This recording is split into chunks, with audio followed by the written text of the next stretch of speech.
பிரதமர் மோடி கல்பாக்கத்தில் இன்று தொடக்கி வைக்கும் மீனுலை திட்டத்திற்கு தமிழகத்தில் கடும் எதிர்ப்புகள் கிளம்பியுள்ளன. மதிமுக பொதுச் செயலாளர் வைகோ வெளியிட்டுள்ள அறிக்கையில், கல்பாக்கம் அணு உலை வளாகத்தில் கட்டப்பட்டு வரும் அதிவேக ஈனுலையில் எரிபொருள் நிரப்பும் பணிகளை பிரதமர் மோடி இன்று தொடக்கி வைக்க இருப்பதாக ஊடகங்களில் வெளியான செய்தியை வைகோ சுட்டிக்காட்டியுள்ளார்.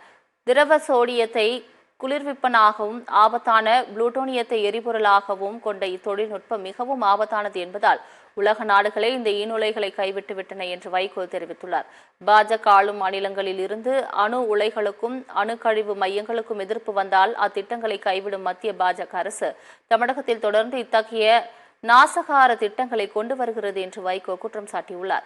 தமிழகத்திற்கு வெள்ள பாதிப்புக்கு நிதி கொடுங்கள், எய்ம்ஸ் மருத்துவமனை கட்டித்தாருங்கள் என கோரிக்கை வைத்தால் அவற்றையெல்லாம் கண்டுகொள்ளாத மத்திய பாஜக அரசு நியூட்ரினோ, ஹைட்ரோ கார்பன், அணு உலை, ஈனுலை என தொடர்ந்து சுற்றுச்சூழலுக்கும் மனிதர்களுக்கும் ஆபத்தான திட்டங்களை திணிக்க நினைக்கிறது என்று கண்டனம் தெரிவித்துள்ளார்.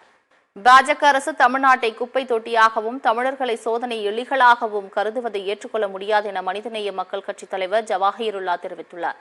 கல்பாக்கம் அணு உலையில் ஈனுலை திட்டத்தில் எரிபொருள் நிரப்பும் திட்டத்தை பிரதமர் மோடி தொடக்கி வைக்க இருப்பதாக வெளியாகும் செய்தியை சுட்டிக்காட்டியுள்ள ஜவாஹிருல்லா, இந்த ஈனுலை தொழில்நுட்பம் பாதுகாப்பற்றது, தேவையற்றது, அதிக பொருளாதார சுமையை ஏற்படுத்துவது உள்ளிட்ட காரணங்களால் உலக நாடுகள் அதை கைவிடவிட்டன என்று தெரிவித்துள்ளார்.